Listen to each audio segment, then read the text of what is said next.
नमस्कार, इन खबर देख रहे हैं आप और मैं हूं आपके साथ आंचल पांडे। आज हमारे साथ मौजूद हैं डॉक्टर पीपी बोस और इनसे हम जानेंगे आज अस्थमा रोग के बारे में। जिस तरह इस समय दिल्ली एनसीआर में मौसम में बदलाव हो रहा है और प्रदूषण बढ़ रहा है, तो उससे इस समय लोगों में अस्थमा की शिकायतें भी बढ़ रही हैं। तो आइए सबसे पहले हम इस बारे में सर से जानते हैं। तो सर, पहला सवाल मेरा ये है कि जैसे प्रदूषण की वजह से लोगों को दमा की दिक्कत होती है, तो इससे बचने के लिए वो क्या करें?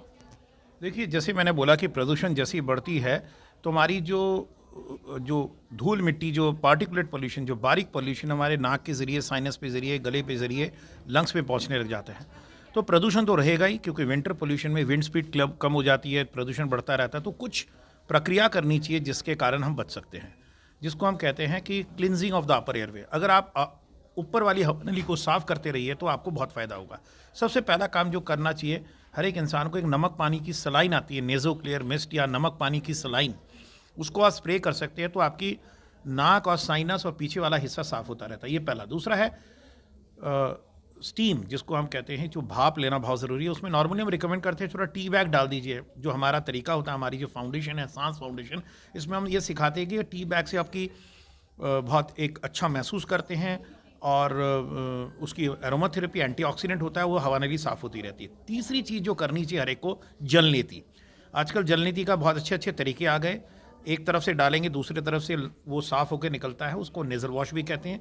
ये तीन चीज़ें हर एक को करना चाहिए। अगर आप जल नीति करेंगे, स्टीम लेंगे या नेज़ल सलाइन यूज़ करेंगे तो आपको करीब करीब प्रदूषण का असर होता नहीं। उसके बाद एक आयोडीन गार्गल कर लेते हैं तो आप कंप्लीट हो जाते हैं। इससे ऊपर अगर आप करना चाहते हैं, कुछ सांस की प्रक्रिया कीजिए। भस्त्रिका आसन बहुत अच्छा माना जाता है। तो ये सब 4-5 चीज़ें अगर इंसान नियमित करे, जैसे मैंने आपको बोला 1 2 3, सलाइन से क्लीन करना, स्टीम लेना और नेथी करना और गार्गल करना, तो मेरे ख्याल से आप प्रदूषण से प्रोटेक्टेड रह सकते हैं। और जैसा ये है कि छोटे बच्चों में भी अस्थमा हो जाता है और ये भी कहा जाता है कि एक सर्टेन एज के बाद वो अपने आप ठीक हो जाता है। तो क्या ये बात सच है? बिल्कुल ठीक है, क्योंकि जैसे मैंने आपको बताया कि जो एस्मा एक मतलब हमारे खून के रिश्तों में चलने वाली बीमारी है, ये जेनेटिक है। बच्चों में ये सेल्फ लिमिटिंग भी होता है। अगर बच्चा की अगर बच्चे को लक्षण है एक्समेटेकी का और डॉक्टर कहते हैं कि हम इसको ऑब्जर्व करेंगे, तो कई चीज़ें हम अगर रोकें, उसको अगर प्रिजर्वेटिव फूड ना दे, उसका माहौल अच्छा रखे, उसकी पेट से ग्रो ना करने दे, जिसको डैंडर या डैंड्रफ, बाकी छोटी छोटी चीज़ें, सीलन, सॉफ्ट टॉयज़ जो ट्रिगर कर सकता है, जो उड़ता है, जो बारीक चीज़ है, उससे बचा के रखे और बच्चों को अच्छी तरह एक जीवन दे और वो प्रक्रिया करे। जो और जैसे मैंने आपको बताया कि कई बच्चों में अस्थमा नज़ला जुकाम से होता है। अगर नज़ला जुकाम को कंट्रोल करे क्लिनजिंग से, नेज़ल स्प्रे से, तो बच्चे का अस्थमा कंट्रोल हो सकता है। और हमारा अनुभव है कि कई बच्चों में जो इस तरह की चीज़ें फॉलो हुए हैं, जिनके एलर्जी लेवल बहुत ज़्यादा नहीं है, जिनको नज़ला जुकाम खांसी है और जिनके ये ट्रिगर्स को हमने कंट्रोल किया, तो प्रैक्टिकली वो क्योर हो गए और आउटग्रो भी कर गए। और तो ये जैसे पॉसिबल है। और जैसे किसी को अगर अस्थमा अटैक आता है अचानक और उस टाइम अगर हम हॉस्पिटल जाने की स्थिति में नहीं हैं या फिर दूसरी कोई वो जो होता है इन्हेलर नहीं है, तो उस समय क्या करें? देखिए, जैसे अस्थमा में क्या होता है कि अस्थमा में दो चीज़ें हैं। एक तो अस्थमा का मतलब है हवा नली के अंदर लाली आना, खराश होना, जिसके कारण हम सांस नहीं ले पाते, वायुमार्ग दबने लग जाती है। तो इसमें एक चीज़ होती है रिलीवर इन्हेलर। रिलीवर इन्हेलर मतलब इसको हमारे भाषा में कहते हैं, एक किस्म की दवाई, या बीटा एगोनिस्ट कहते हैं, जो कई नाम से आता है, एस्थलीन, वेंटोलिन, डिओलिन, बहुत सारे नाम से आते हैं, कंपनी बनाती है। वो इन्हेलर अगर आपके पास हो और एक बोतल से आप ले लेंगे, जिसको हम कहते हैं स्पेसर बॉटल, ये स्पेसर बॉटल, उसको अगर आप 1 घंटे 16 पफ ले लेंगे, 2-2 करके हर 2-2 मिनट में अगर ले लेंगे, तो आपको कोई चिंता वाली कोई बात नहीं है और थोड़ा रिलैक्स होना चाहिए। बिकॉज ये अस्थमा एक रिवर्सिबल डिजीज़ है। पैनिक नहीं करना चाहिए, संतुलन रखनी चाहिए। और पैनिक से बीमारी और भी बढ़ जाती है, क्योंकि जब आप तनाव पे रहते हैं तो अस्थमा और बिगड़ जाता है। तो कई बार हॉस्पिटल की ज़रूरत नहीं पड़ती है। अगर आप अस्थमा को कंट्रोल रख रहे हैं तो इस तरह की नौबत नहीं आती है। मॉनिटरिंग करना चाहिए अस्थमा को। मैंने जैसे ऑलवेज कहता हूँ कि अस्थमा की एक अपनी मॉनिटरिंग होती है, जिसको हम ब्रेदोमीटर, एक मीटर जैसी होती है, उससे फूंक चेक कर सकते हैं कि कब बिगड़ने वाले, कि मौसम के साथ, परिस्थिति के साथ कई बार अस्थमा बिगड़ता है।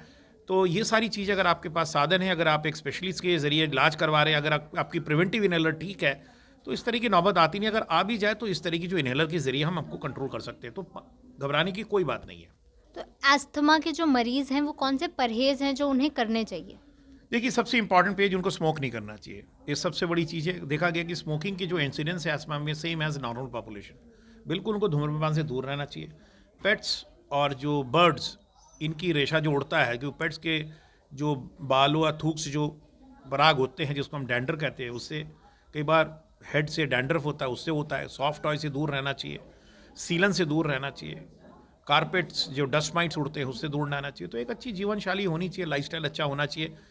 तो ये सब चीज़ों को अगर हम ख्याल रखें तो ट्रिगर्स कम रहते हैं। और देखा गया कि इंडोर ट्रिगर्स ज़्यादा होते हैं, क्योंकि लोग पोल्यूशन बाहर की बातें करते हैं, इंडोर पोल्यूशन हमारा ज़्यादा ख़राब है। कारपेट्स होते हैं, हेवी अपॉल्स्ट्रीज होती हैं, चीज़ें हम उड़ाते हैं, कई चीज़ें उड़ती है जैसे धूप, अगरबत्ती, ये सब चीज़ें, परफ्यूम, स्प्रे, इन चीज़ों का थोड़ा सतर्क होना चाहिए। अगर आप ट्रिगर्स और बारीकी चीज़ों को अगर कम करेंगे तो आपके ट्रिगर्स कम हो जाते हैं। बहुत बहुत शुक्रिया सर। तो ये थैंक यू, थी वो थैंक यू। चीज़ें जिनका अस्थमा मरीजों को खास ध्यान रखना चाहिए। इस वीडियो पर अब अपनी राय कमेंट सेक्शन में ज़रूर दें।